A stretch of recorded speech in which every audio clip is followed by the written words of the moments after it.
यार पानी का दो। एक बात आप लोग बड़ा बढ़िया सुना कि आजकल के लड़की कहिए कि पापा ब्याहे में हाइड्रोलिक वाला जयमाल किया है। वाह लड़की क्या थी, लड़कियां का क्या थी?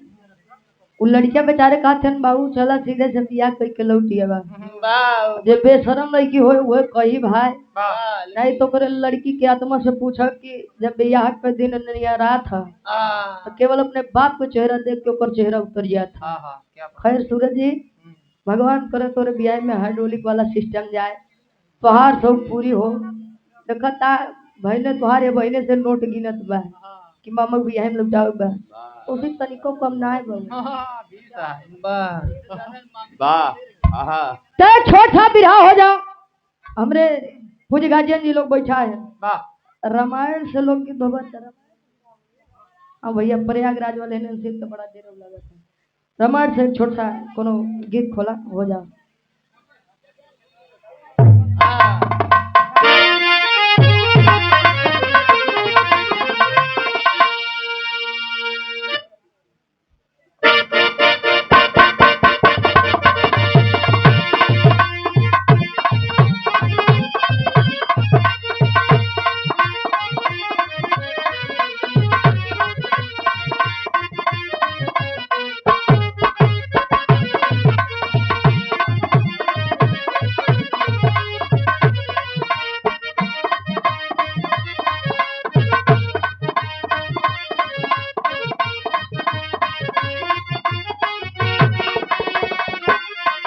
मौसम की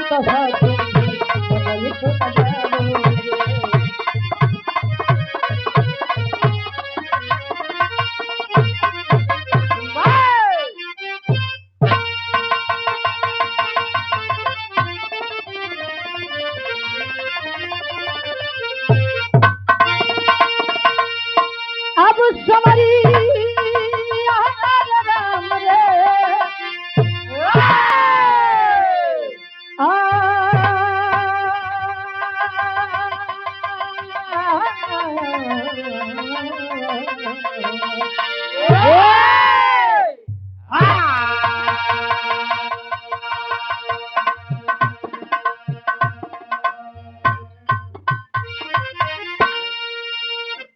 चार लाइन कवि जी भूमिका के अंदर भाव लिखत है कैसे गुरु जी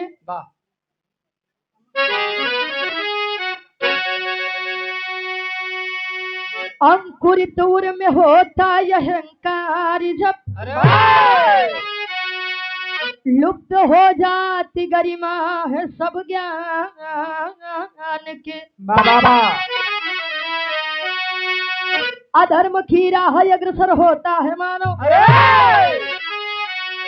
चाह हो जाती मिथ्या सब सम्मान के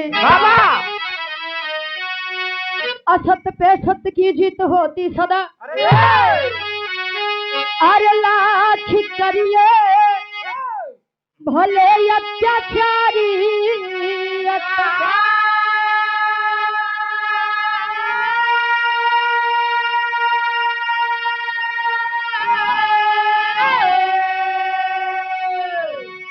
फूटता है घड़ा पाप का एक दिन रोक सकता नहीं राह कुल का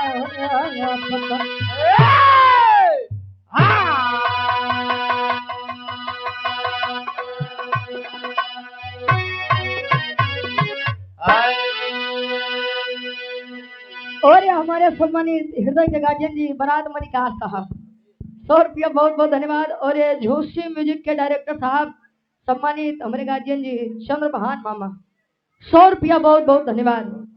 कहे अंकुरित उर में होता यह अहंकार जब लुप्त हो जाती गरिमा है सब ज्ञान की। आज के समय में जवन आदमी कहे कि हमारे अंदर घमंड नहीं बा अहंकार नहीं बा चलो पर झूठा तो है नहीं बा घमंड सबके बात चाहिए तने हो क्यों के अपने धन के ऊपर घमंड बा केहू के अपने ज्ञान के ऊपर घमंड बा केहू के अपने सुंदरता के ऊपर घमंड बा केहू के अपने मेहरारू के ऊपर घमंड बा जैसे मंजीत का हाँ 4-5 है यहाँ। अच्छा हकीकत बात है आज के समय में नीला ड्रम में डाले वाले समय में डब्लू गुरु जी जवन दुल्ही अपने सैया के सब कुछ माने तो जान लो वो आदमी काहे नहीं घमंड करी। हाँ अब मान लो भैया आज से तो केवल शुरुआत होत बा, अब आगे जिंदगी में का होई ओकर हम मैं जानो। वाह कहो हाँ बिरहा में बड़ी सुंदर कवि जी गजल के भाव लिखतन कोनो लइका अपने बेवफा सनम बदे कहे वाह का कहे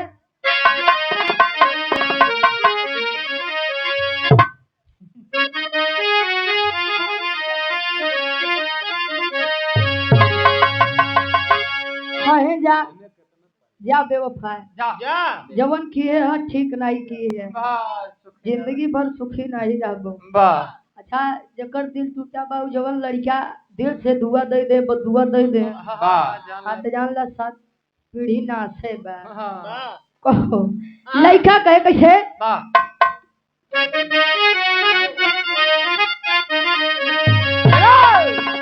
मेरे खून दिल की मेहंदी मेरे खून दिल की मेहंदी हाथों पे ना लगाना मेरे खून दिल की मेहंदी हाथों पे ना लगाना मेरे खून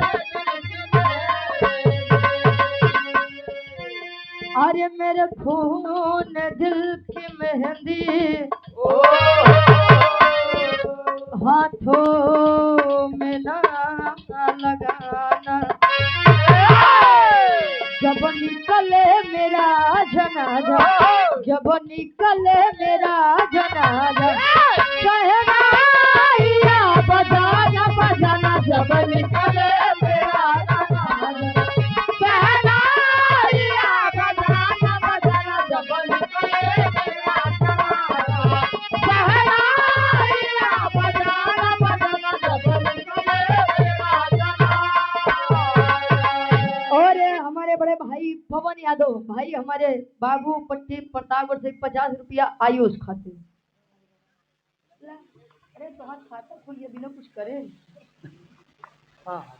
और दुल्हेबा शादी के पूजनीय पिताजी वाह मान लाई आज के हमार राजा दशरथ जी। वाह तब इनके 3 मेहरारू हुई अरे हम माने बदे खातिर साक्षात नहीं आते तो झगड़ा कराइए बा झगड़ा करस माने बे थमाऊ के इनके 3 मेहरारू हुई हम माने लड़ाई कराई माने माने बात बात ये 100 रुपया बहुत बहुत धन्यवाद आशीर्वाद के चारे के मुझे अपनी कला में कामयाब रहे। वाह कहा जाता है जिंदगी में दुख आना ये जिंदगी का एक हिस्सा होता है और इसी दुख के साथ जीवन को हंस करके बिताना ये जिंदगी जीने का एक कला होता है। वाह कहो कवि जी तरह से बढ़िया फर्ज में लिखते हैं कैसे वाह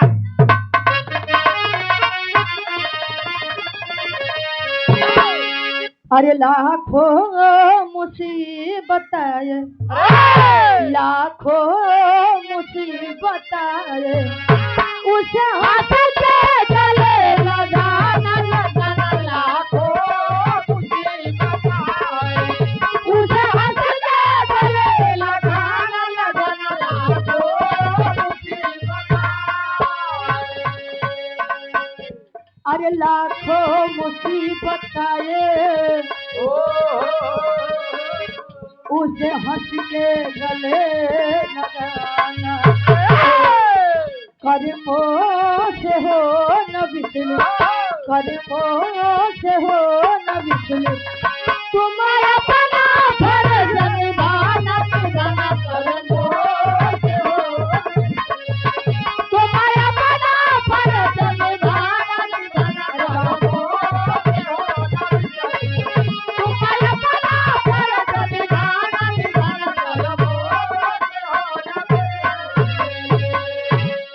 और आप पुनः हृदय के गार्जियन जी अपने भाई हमारे पवन यादव जी बाबू पट्टी प्रतापगढ़ की ऐतिहासिक सजमी से भाई के द्वारा पुनः ये 100 रुपए का सम्मान बहुत बहुत धन्यवाद आशीर्वाद के चारे के मुझे अपनी कला में कामयाब रहे। वाह कहे लाखों मुसीबत आए उसे हंस कर गले लगाना वाह। कर्मों से होना विचलित तुम्हें अपना फर्ज निभाना। वाह आज के समय में पुरुष समाज बड़ा डेरान बा हाँ सूरज भैया वाह तुम्हार बिया हुआ सेठ बबुआ सुने बहुत तकलीफ है देखा ना एक पहाड़ के नीचे आई है हाँ भाई, आजकल के समय में तो भरोसा करे वाला है नहीं बा नहीं बा।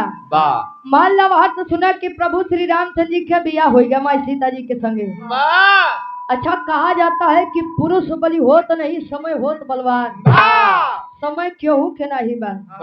आज समय हमार बा, कल याद के रही, परसों केहू और के रही। ऐसे भैया आज हमार दूल्हा बना है, कल केहू और बनी, परसों केहू और बनी। कब भैया? अच्छा, जब आए यहाँ तो मंचों पे एक बार आए जब भैया, पैसा कौड़ी मत दिया, लेकिन यहाँ जब कम से कम या यूट्यूबर लगा है, कम से कम डाल तो दे कि हाँ उनके फलाने के बियाह में सूरज और रुचि के बियाह रहा। क्या बात है? हाँ हाँ, आ जा भैया। कहानी के शुरुआत बा माई सीता जी के विवाह प्रभु श्री रामचंद्र जी के साथ है भा जनक नगरी छोड़ के अयोध्या नगरी में जब आई। आप लोग जानते हैं कि राजा दशरथ जी बियाह के बाद प्रभु श्री रामचंद्र जी के राज्याभिषेक करे जाते रहे, लेकिन बार समय प्रभु श्री रामचंद्र जी के राज तिलक तो नहीं लगा, लेकिन 14 बरिस के वनवास 14 बरिस के वनवास भा प्रभु श्री रामचंद्र जी अपने धर्म पत्नी सीता और छोटे भाई लखन के साथ थे वनवास काटे बदे गए। आप लोग जानत था माई सीता के हरण भा। जब यार लंका नगरी पर चढ़ाई करे जाते पड़ाव एकदम आखिरी पड़ाव पे यहाँ जब पहुंचते हैं तो प्रभु श्री रामचंद्र जी हनुमान जी से एक बात कहते हैं। कौन बात? कहानी के शुरुआत बा।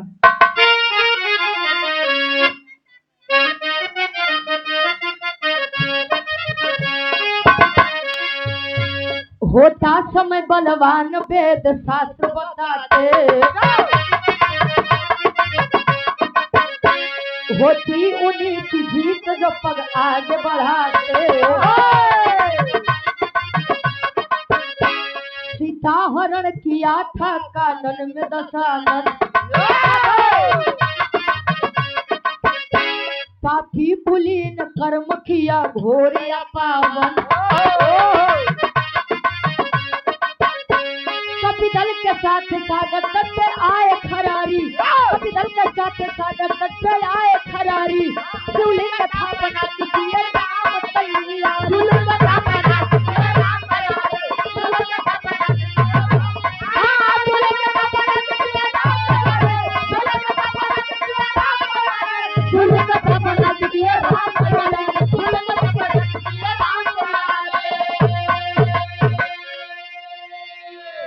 पहुंचते हैं समुद्र के किनारे। हनुमान जी को बुलाए, कहे कि बेटा हनुमान, कहे हाँ स्वामी बोलिए। कहे कि बेटवा अब जान ला कि लंका नगरी के विनाश तो हो ही करी। कहे तब? कहे लंका नगरी के विनाश करे से पहले हम सोचते है कि कुछ बढ़िया काम हो जाओ। कौन बढ़िया काम स्वामी? चाहते है कि अपने आराध्य अपने इष्ट भगवान। क्या बात है?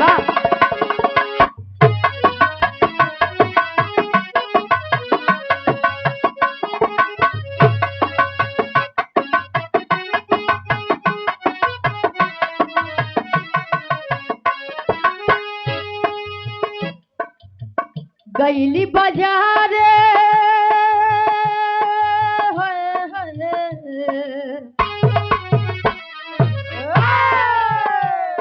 बोलई अपन दीपक बतावे। गईली बाजार गोरिया अगारे, गईली बाजार गोरिया अगारे, गईली बाजार गोरिया अगारे, गईली बाजार गोरिया अगारे। अरे आशिक पछाड़े से मारी रहे धक्का, घूमट करे भय दावन, गोरी बोल गप्पा घूमट करे भय दावन, गोरी बोल गप्पा घूमट करे भय दावन, गोरी बोल गप्पा घूमट करे भय दावन, गोरी बोल गप्पा घूमट करे भय दावन। और सुना हमारे बड़े भाई पवन यादव जी बाबूपट्टी प्रतापगढ़ से हमारे गार्जियन जी के द्वारा पुनः 100 रुपया बहुत बहुत धन्यवाद। आशीर्वाद के चारे कि मुझे अपनी कला में कामयाब रहे। हनुमान जी पहुंचे ब्रह्मलोक ब्रह्मा जी के पास। ब्रह्मा जी अपने ध्यान में लीन है। आज जब अपन नयन खोलते हैं, नेत्र खोलते हैं तो हनुमान जी से पूछते हैं, तो हनुमान जी जवाब दे। का जवाब दे?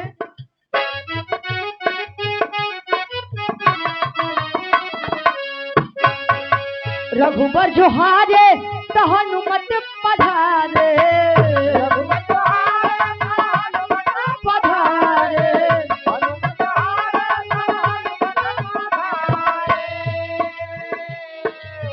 रघुवर जो हारे सहनुमत पधारे। अरे आस भरी अखिया से देखे रघुरैया पवन गति से चल भइले बलि कपिरैया पवन गति से चल भइले बलि कपिरैया पवन गति से चल भइले। पहुंचा देन ब्रह्मलोक ब्रह्मा जी के पास। ब्रह्मा जी पूछे कि बेटा हनुमान यहाँ पर कैसे आना हुआ। हनुमान जी बताते हैं प्रभु श्री रामचंद्र जी शिवलिंग की स्थापना करावे चाहते हैं। तब उन्होंने कहा कि जाइए जो संसार का सर्वश्रेष्ठ ब्राह्मण हो उसे लेकर आइए, संसार के जो सबसे बड़ा पंडित हो। ब्रह्मा जी कहें तब का करे यहाँ चली आया। कहें तब कहाँ जाए के रहा। कहें मान ले छोट मोट पंडित के बात होते तो हम चला चली। अब संसार का सबसे बड़ा पंडित के बात आई बात हम नहीं बटी। कहे महाराज सृष्टि के रचयिता आप है, आप संसार के सबसे बड़ा पंडित नहीं है तो के यार। कहे कि बेटा संसार का सबसे बड़ा ज्ञानी पंडित मैं नहीं बल्कि हमार पनाती रावण बा। हमार पनाती रावण। अरे ब्रह्मा जी नहीं हम तो सोचे आखिर दिखाया ए भैया। अच्छा जब पहुंचे कहे कि महाराज पागल वगल हो गया का दिमाग खराब का। ओ नहीं रावण माई सीता के ले जाके रखे ओ नहीं रावण के लंका नगरी विनाश करे बदई पूजा पाठ करवावत ओ नहीं रावण से जाके मदद ले ली। रावण यही है कब हो नहीं यही है कहीं जाए एक बार केवल विनती कराए। विनती करे से तो भगवानों पिघल जाते हैं। तू तो खैर रावण है जा आए मुंह लटकाए के राम जी लगे। कहे कि क्या हुआ हनुमान। कहे स्वामी ब्रह्मा जी नहीं आए। कहे क्यों। कहे कि उन्होंने कहा है कि संसार का सबसे बड़ा पंडित रावण है। राम जी कहें तो क्या करे यार चली आया। कहे कि महाराज रावण के बात होत बा। ओ नहीं रावण जे माई सीता के हर के अपने लंका नगरी लेके गा तो कहें कि हम कहाँ से एक दूसरे रावण के बात होती बा। बेटा हनुमान आज तुम उनके पास एक योद्धा राम का दूत बनकर नहीं बल्कि एक लाचार यजमान का दूत बनकर जाइए। समझाओ तैन रामचंद्र जी कैसे तेरी लगत बा।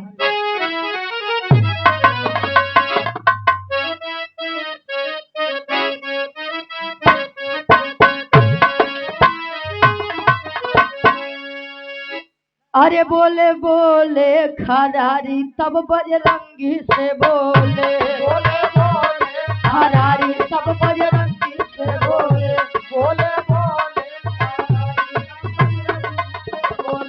लंका पति दशानन के ना लंका पति दशानन के ना लंका पति दशानन लंका पति दशानन के लावा बलकारी खरारी तब बजरंगी से बोले लंका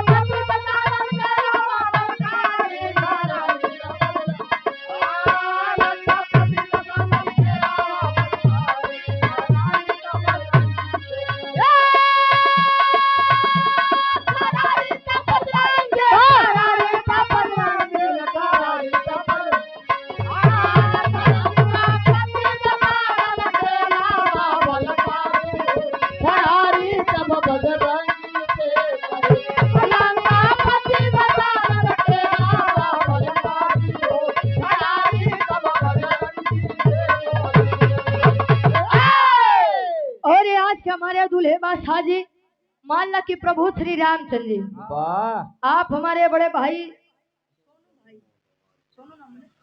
सोनू भैया ये हमारे आज के दूल्हे बादशाह जी ये हमारे भाई के द्वारा सदर 500 रुपए देकर सम्मान किया गया।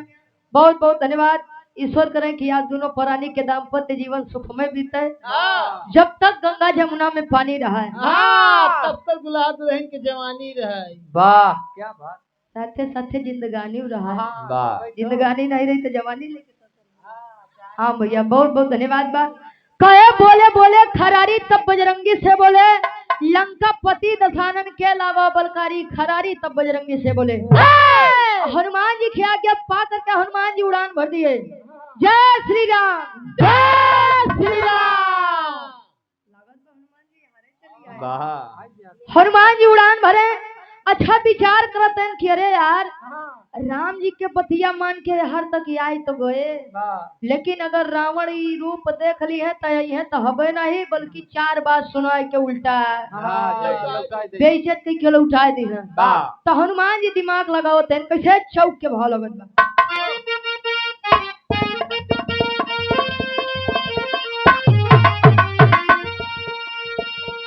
चले राम को शीश झुका के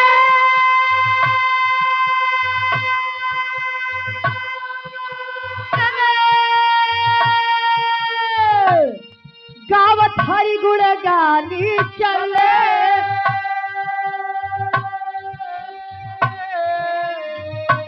चले भक्त श्री रामचंद्र के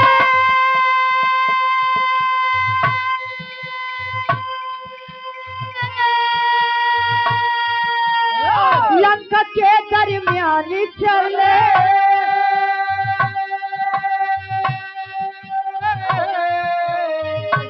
चले काज हरि हित में करन को, चले काज हरि हित में करन को पवन पुत्र हनुमान चले, चले काज हरि हित में करन को पवन पुत्र हनुमान चले, चले काज हरि हित में करन को पवन पुत्र हनुमान चले, भला पवन पुत्र हनुमान चले, चले काज हरि हित में करन को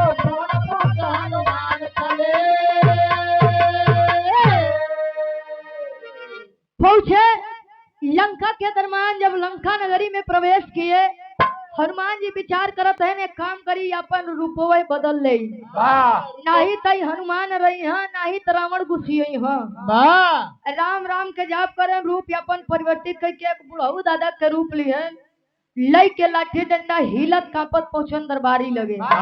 हनुमान जी कहे भैया दरबारी रावण के नगरी इहे बा। जय लंकेश। कहे कि रावण जी के नगरी है बा, कहे महाराज सोने के लंका इतनी बड़ी याद खात बा। अबे तो शक बा कि रावण के नगरी है बा, का काम बा?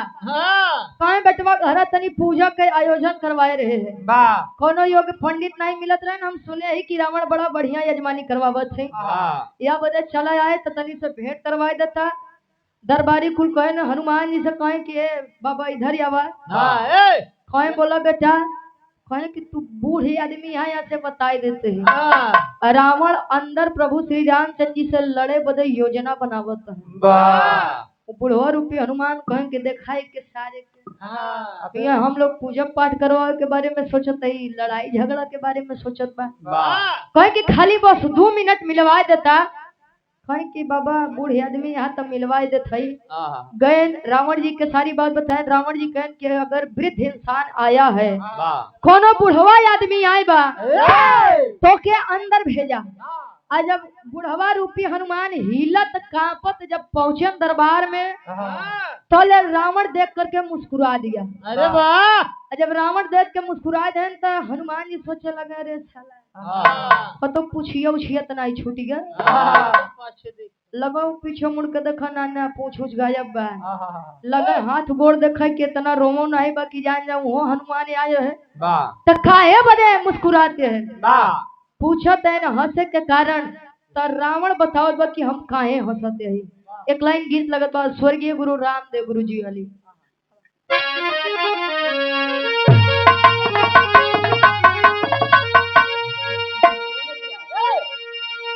आरे झुलनिया के गुजवा,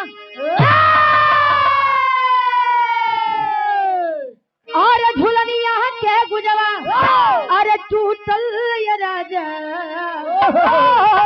जमनिया से गड़िया छूटल ये राजा, जमनिया से गड़िया छूटल ये राजा,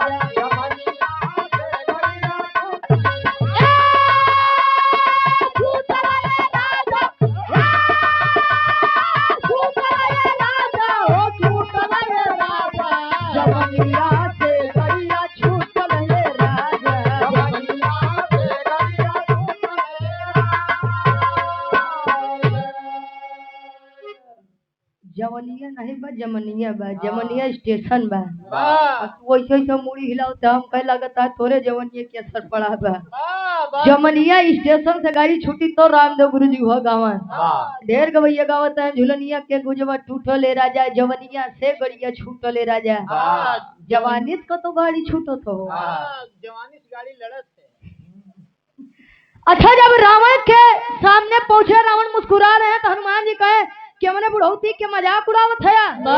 अरे हाँ बच्चा, तोरो कभो ई दिन आई, तू कभो हिलबे। सब तोरा समझ में आई। कहे कि महाराज हमारे इतनी औकात कहाँ कि हम तोरे ये अवस्था के मजाक उड़ाई। हंसत हम केवल एक बात बरे ही। कोने बाती बरे? Akbar light sound company. अच्छा, उबारी की बारी, वारी से हमारे गार्जियन जी 51 रुपया भाई जवनी साउंड सिस्टम बा भैया, नंबर 1 के मशीन बा तुहार। वाह इससे बढ़िया घरे मशीन है। अच्छा, वो के चलावा था? वाह बाबू चलाते हैं।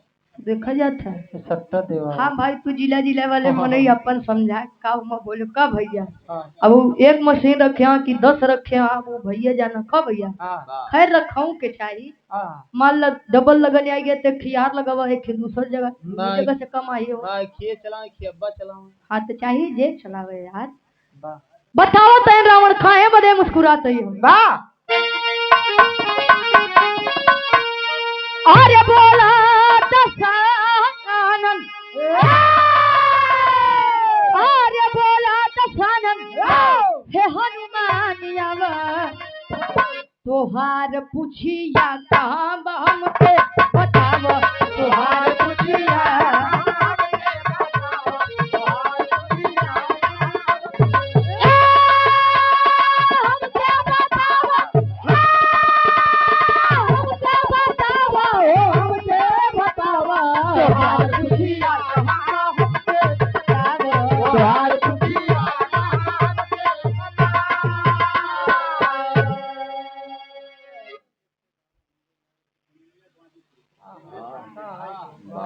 और आप सम्मानित गार्जियन जी श्री कमलेश पांडे जी, जमनिया गाजीपुर से 112 नंबर। अरे बादशाही भाव को सम्मान बा। हाँ हो, शहीदी धरती गाजीपुर से मेरे पूज्य गार्जियन जी, ये आपके द्वारा 100 रुपया बहुत बहुत धन्यवाद। आशीर्वाद के चारे के बच्चे अपनी कला में कामयाब रहे। तो खौजिला वाली बात कहे भोला दशानन है हनुमानियावा, तोहार पुछिया कहाँ बा हमके बतावा। बेटा हनुमान, हम तोरे अवस्था पे नहीं मुस्कुराते ही, केवल हम तोरे बुद्धि पे मुस्कुराते ही, तोरे 420 पे मुस्कुराते ही। तोरे 420 पे। कहे महाराज पहचान ही गया। अरे तोका कैसे भुला जाब। एक दाएं आया था, अशोक वाटिका के तहस नहस किया, शनि देव की आजाद करवाया, लंका नगरी के जाने की कोशिश की है, और तो हमरे बेटवा अक्षय कुमार के तू मार दिया तो हम भुला जाब। अच्छा, तू बनरे के जात बड़ा चलाक है।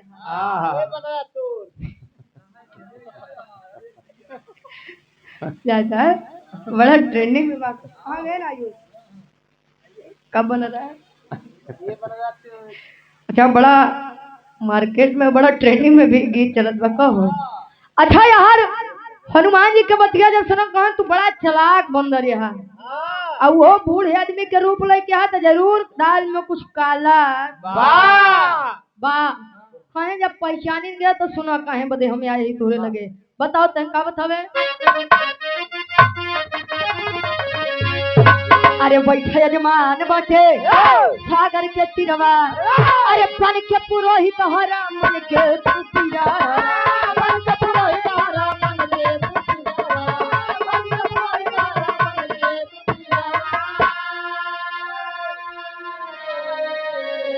अरे आप शिवलिंग के, अरे आप शिवलिंग के पूजा करावा, तुहार पुछिया कहाँ हमके बतावा, तुहार पुछिया कहाँ हमके बतावा। क्या बतावा हमके बतावा, तुहार पुछिया कहाँ हमके बतावा। और पुनः से हमारे बड़े भाई जो कि दोनों कलाकारों का बड़ा सम्मान करते हैं, बड़ा प्यार देते हैं, दुलार देते हैं। बड़े भाई हमारे पवन यादव जी बाबूपट्टी प्रतापगढ़ से गाजी जी के द्वारा पुनः 100 रुपया बहुत बहुत धन्यवाद। आशीर्वाद के चारे के बच्चे अपनी कला में कामयाब रहे। कहे कि महाराज थोड़े लगे हम या बड़े बूढ़े आदमी बन के आए कि हमारे आराध्य प्रभु श्री रामचंद्र जी शिवलिंग की स्थापना करे चाहते हैं। समुद्र के किनारे बैठ के तुहार राह देखत है। कहे हनुमान पागल हो गए हो, दिमाग खराब है तुम्हारा? कहे काहे बदे? कहे कि यहाँ युद्ध एकदम आखिरी पे चलत बा, तोका तोरे प्रभु का झगड़ा लड़ाई के बजाय पूजा पाठ सुझात बा। जैसे आया तैसे ने लौट जा, हम चलो नहीं पाऊ। इतनी बतिया छुप के मंदोदरी जी सुनत रहे। अब मंदोदरी जी जब सुनत हैं तो अपने आराध्य अपने प्रभु अपने पति परमेश्वर रावण जी के समझावत है स्वामी जब सीता के लेके आया तो हम कहे लौटा दे तो नहीं मानना, आज हमारी एक बात मान लेता महाराज। कहा है एक लाइन तरज लगत बा।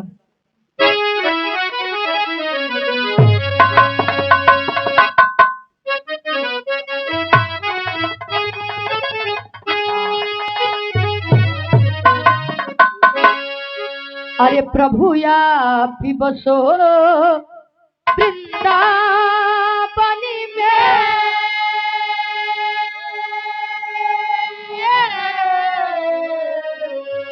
अरे प्रभु या पिबसो वृंदावन में, मेरी उम्र की गई गोकुल में। प्रभु आप बसो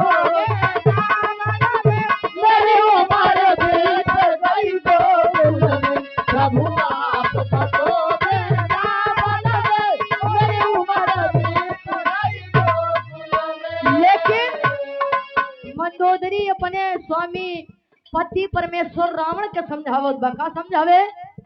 बोली मंदोदरी याचकी को,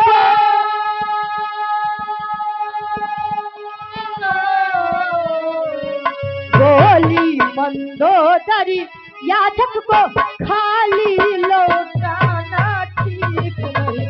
बोली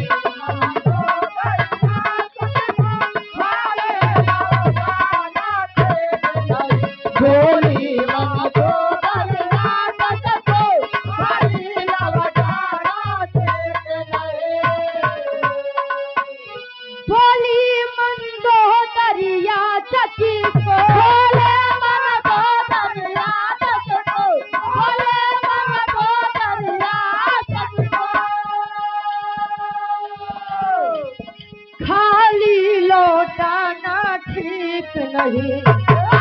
क्यों? जो खुद हो मुसीबत का मारा,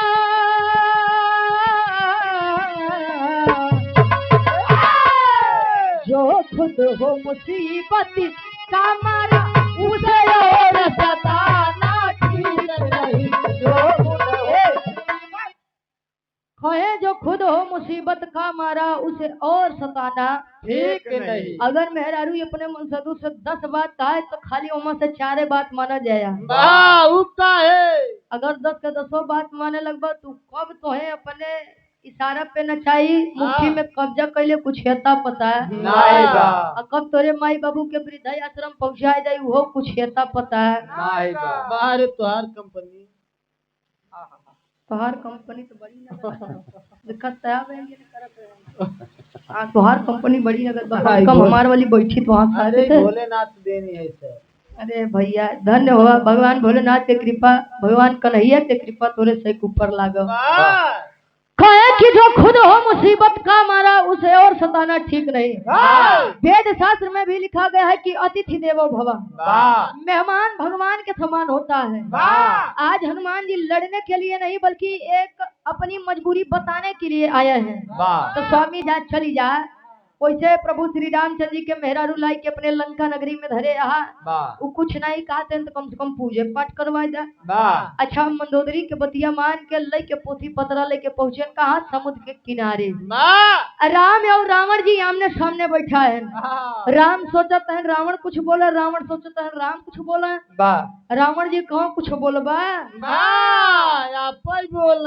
राम जी कहे कि स्वामी आप पुरोहित है आप कुछ बोला। कहे कि अच्छा ये बताइए आप कौन है? हाँ जना जानते हैं राम जी ऊपर से नीचे देखो कहे कि जैसे तो तुम्हें पता नहीं बा हम के यही वाह कहे जे तने बोलत ही तने जवाब दी है हाँ ढेर अपन बुद्धि मत लगाए नहीं यही उल्टे पाँव लौट जब वाह कहे नहीं पूछा कहे आप कौन है कहाँ से आए हैं वाह आई समुद्र के किनारे का करते हैं महाराज माँ राम जी बताते हैं कि मैं अयोध्या नगरी से आया हूँ मेरे पिता राजा दशरथ जी वाह उनका बड़ा बेटा राम हूँ 14 वर्ष का वनवास करने के लिए अपनी पत्नी सीता और छोटे भाई लक्ष्मण के साथ आया था माँ लेकिन वह दुष्ट रावण वह पापी रावण नीच रावण नीक रावण आज वाले जमाना से तू वह रावण बढ़िया रहा कम से कम गलती की है तो करे पश्चाताप तो रहा ना वाह कम से कम ओकरे 10 सिर रहा तो 10 दिखावत रहा ना हाँ आजकल आदमी के एक मुड़ी यहाँ लेकिन वही एक चेहरा के पीछे काजनी का चेहरा लेके घूमते हैं वाह मुंह में राम बगल में छुरी हाँ हाँ तो केकर पाई काटी मुड़ी आजकल जमाना वो बा एक रावण वो था जो राम जी की पत्नी सीता जी को छुआ तक भी नहीं था तो के आदमी हर साल दशहरा पे जरावते हैं वाह 10 रावण इतने टहरा तहा 2 साल 5 साल के गदेला लड़की के रेप करके टहरा तहा बलात्कारी टहरा तहा उनका जलावे वाला क्यों नहीं वो तो जैसे लागत बा एक त्योहार होई बा खाली मोमबत्ती जलाई के दिखावत है न्याय मिला तो ठीक नहीं तो के कुल भुला जाए वाह ए भैया पहुंचा है बता रहा कहो हो ये तो बड़ी गलत बात है किसी की नारी को देखना ये तो बड़ी गलत बात है पाप है पाप है हनुमान जी देखो तो हम देखा इनके वाह ज्ञान तो ऐसे बतावत है जैसे ही रावण नहीं के हुआ और होखन हाँ कहें कि अब कुछ करवा देखिए पुरोहित का मतलब यह होता है जो यजमान का पूरा हित सोचे वाह नहीं आजकल का तो कुछ पुरोहित ऐसा है यजमान 500 रुपया यहाँ धरा वाह 100 रुपया यहाँ धरा वाह 10 रुपया यहाँ धरा हाँ 1000 है कई गोबरे गणेश हैं हाँ तो पिछड़ा रहा था और आप श्री हनुमान मंदिर ग्राम वारी आप सभी लोगों का अभिनंदन स्वागत करते हैं तीर्थराज प्रयाग वाह कार्यकर्ता घर गृहस्थ बाबा बनवारी लाल दास प्रजापति जी अरे वाह हमरे बाबू ग्राम वारी तहसील फूलपुर परगना झोसी पोस्ट उमरी थाना सराय इनायत पुलिस चौकी सहसो जिला प्रयागराज वाह बाबा हमारे वाह बाबा हाँ हाँ 51 रुपया बहुत बहुत धन्यवाद आशीर्वाद के चारे के बच्चे अपनी कला में कामयाब रहे रावण कह रहे हैं राम से कि आपको जो दुख हो तकलीफ हो या शंका हो कि लंका नगरी के युद्ध के दौरान ये चीज मुझसे नहीं होगा तू पे मांग ला वाह राम जी कहें जवन मांगब तोन देबा ऐसे नहीं तिरवाचा बांधा वाह जवन मांगब तोन देबा हाँ। जवन मांगब तोन देबा देबा हाँ भाई चलो दो चार तिरवाचा बांधे हम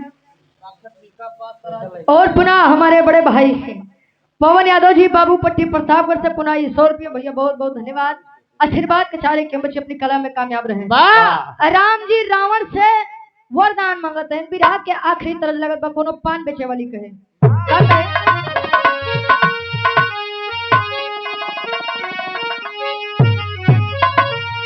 अरे कोठे ऊपर कोठरी हलवैया के दुकान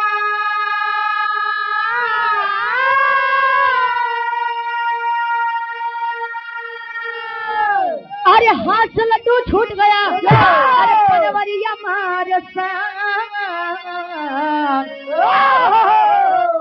अरे पनामा खैला पनामा खैला राजा हमारी दुकान पनामा खैला राजा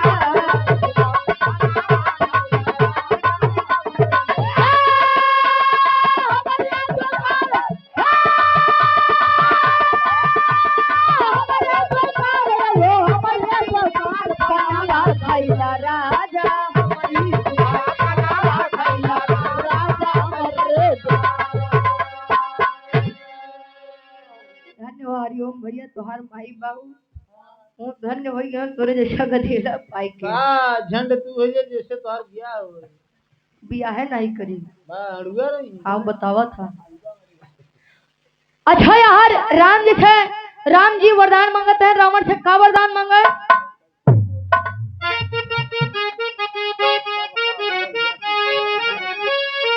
अरे वीर दशानन के आगे सब बोले हैं करता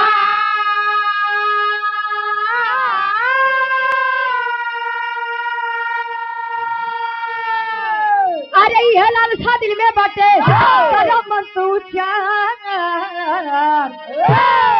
सूरज जी अरे तले लंका ले लंका पति क्या हम गर्दन उतार ले लंका पति क्या हम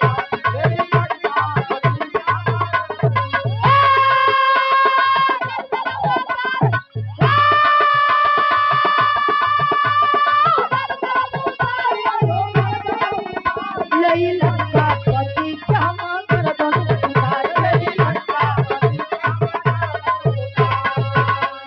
कहे महाराज जब हमार सामना वो 10 सिर वाले रावण के संग हो तो मैं उसका 10 शीश काट करके आऊं बा रावण बोला एवं मस्तु ऐसा ही होगा बा पहले के पुरनिया एक बात कहा कि रघुकुल रीति सदा चली आई बा प्राण जाए मेहरारू पर जुलूम ढाई वाह के करे ऊपर जुलूम भबा बस सीता की देखी और सुपर्णखा के देखी और न विश्वास से तारक देखे जाई की अन्ना ही विश्वास हो तो मंजित भैया तब एकरे मेहरारू पूछो मेरे मिले बा तू एक मौसी लागे बतावत काकी है ये जाना का मौसी कहे रघुकुल रीति सदा चली आई प्राण जाई प्रवचन न जाई वाह आदमी बात खातिर मर मिट जाओ लेकिन बात कटे की ना ही कटे वाह रावण बतावा अपने मृत्यु का वरदान राम के देत बा कहे मस्त ऐसा ही होगा और कुछ चाहिए वाह है कि हाँ महाराज एक की यू चाहिए का चाहिए अरे कुंभकर्ण से जब होवे लड़ाई सदैव असुर के समर में गिराई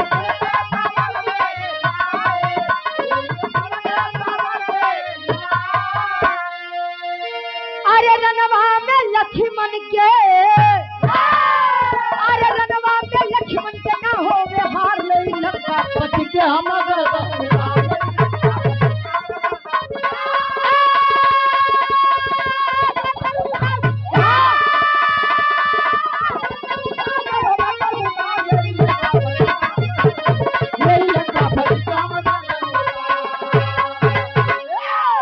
कहे कुंभकर्ण जैसे वीर योद्धा के साथ मेरा मुकाबला हो तो मैं उसे भी पराजय कर दूं और इस युद्ध के दौरान मेरे छोटे भाई लक्ष्मण की हार न हो रावण कहा कि अरे देखा हमारे भाई खातिर मृत्यु मांगत है अपने भाई खातिर विजय मांगत है खैर वचन मैंने दे दिया है तो मैं अपनी बात से नहीं कटूंगा हम तो कही थी भैया अगर भाई होगा तो कुंभकर्ण जैसा होगा नहीं तो होबे मत करे जानता था कि मेरे भाई अधर्म की राह चल रहे हैं गया भी था समझाने के लिए मनाने के लिए नहीं माना रावण अपने भाई के साथ ना ही छोड़ा कहो जब पूरी रामायण में मुझे रावण की एक बात बड़ी बढ़िया लगती है उसने कहा कि रावण मर सकता है लेकिन रावण झुक नहीं सकता है जिंदगी खाली एक ही बार मिलती है आई जिंदगी में डर डर के जिया बा उ जिंदगी में न जाने कितनी बार मरा बा आ जिंदगी जे निडर होई के जिया बा उ खाली जिंदगी में एक बार मरी हो अपने मौत पे मरी इतिहास भी अच्छा लोग अगर राम जी के याद करते हैं तो रावण के भी लोग अगर कन्हैया के याद करते हैं तो लोग कंस मामा के भी याद करते हैं याद कर मामा के हाँ तो मामा हाँ तो अच्छा करे वाले के साथे लगवा तो अच्छा करे वाले के साथे साथे तोहरो नाम हो जाएगा कहा मंजीत भैया अच्छा वरदान मांगे रावण वरदान भी दे दिया 3 वरदान दे दिया कहे कि और कुछ बचा बाकी अब आगे बढ़ी कर नहीं बसी है तना मांगन रहे कहे कि तुहार हो गया अब हम अपन बताओ तई का बताओ पापड़ के भाव लगत बा खड़े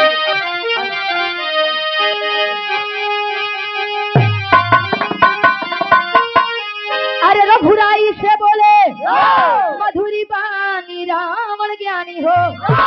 अरे तो रघुराई से बोले मधुरी बानी रावण ज्ञानी हो।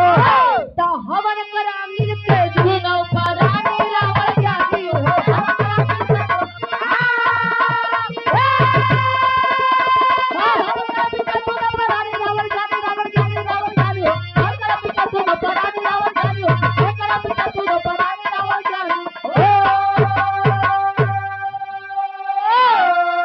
अरे अशोक वाटिका गया दशानन सीता को ले आया हो। कैलाश शैल से शिवलिंग लाओ हनुमत को भेजवाया हो। आज्ञा पाक चले हैं बनकर खानी रावण ज्ञानी हो। तो राम के बगल बैठी सिया सयानी रावण ज्ञानी हो। जा भैया जा नहीं और हमारे पवन भाई पुनः बाबू पट्टी प्रतापगढ़ से 100 रुपया बहुत बहुत धन्यवाद। इनकर फरमाइश हुई आखनम ठीक ठीक और दिल मुस्कुराया। 100 रुपया बहुत बहुत धन्यवाद आशीर्वाद के चारे। कहानी हमारे 5 मिनट के और बाद कहे कि हम चाहते हैं कि हवन दोनों प्राणी मिल के करा। यह तो सबसे बड़ी बात है कि हमारी सीता हमारे लगे है या नहीं है। सीता होती तो आप थोड़ी यार होते कहें कि आप लोग यारे बैठा हम जाते गए माई सीता के लिए क्या है। सीता जी का जब हनुमान जी देखा कहे कि रावण जी देखा। अब सीता जी का जब लाए हाथ यारे छोड़ देता झगड़ा लड़ाई मत करा तू सुखी सुखी जिया हम लोग के जिया कहे कि देखा हनुमान मर्यादा पुरुषोत्तम कहे जाते हैं राम। वरदान मांगे हैं कि हमारे 200 शीश काट गई हैं तभी शीश कटी है तब है सीता इनके मिली हम। हवन करे बदे आए हाँ हवन कह के चली जाई हाँ। तू जाए के कैलाश पर्वत से शिवलिंग लेके आवा। धीरे धीरे समय बीतत बा कैलाश पर्वत से शिवलिंग जब लेके नहीं आ पाए तो वह रावण जी बालू के पिंड से शिवलिंग की स्थापना करवाए के जैसे माई सीता के लिए के जाए लगे। राम जी पीछे से आवाज दें कि स्वामी कुछ दक्षिणा लैला। रावण बोला कि महाराज का देबा दक्षिणा तोरे ईटा पाथर के मकान हमारे सोने के लंका रही तुम्हारे मेहरारू हमारे लगे बा का देबा कहे ना कुछ हम मांगला कहे छत दे वही चाहता तो हमके खाली एक चीज दा। कौन चीज आखिरी भाव खड़ी के भाव लगे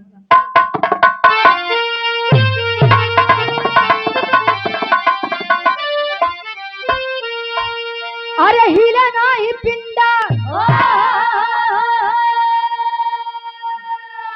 वीर दशानन बिहसे तब करिहार रघुबर लड़ैया समर न हमसे।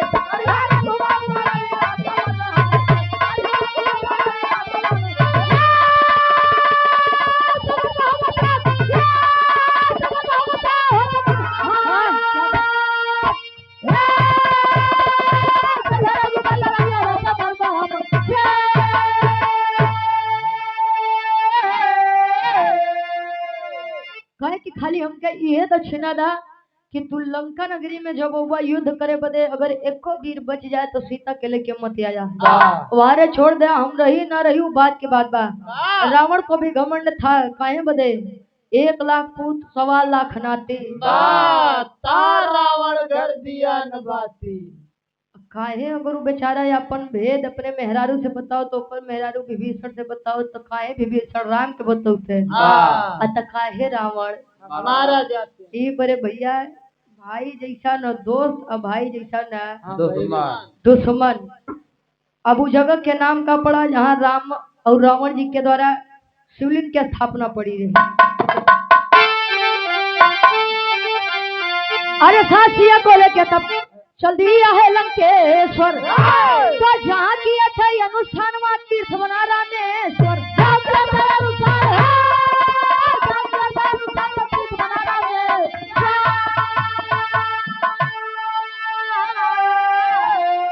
तो दुनिया करती दर्शनमा अब समर में हमसे तब करिया रघुबर लड़ैया समर में हम।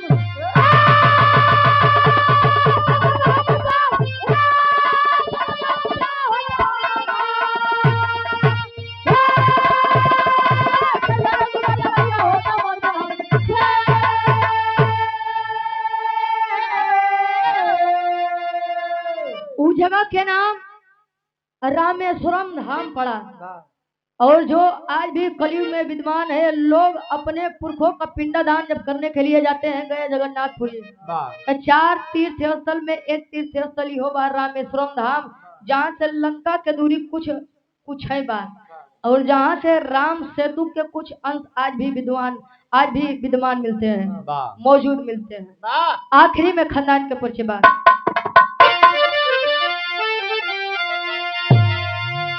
गुरु बिहारी गुरु गणेश गुरु रामलाल गुरकारी स्वर्ग से चंदिका कवि बच्चन जी बने पुजारी हो।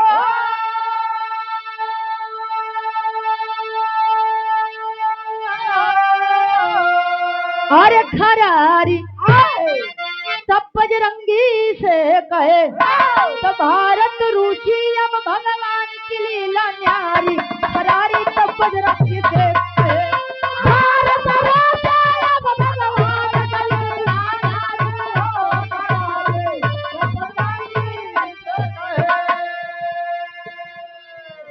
एक लाइन हमारे भैया वाली ले लो, उसके बाद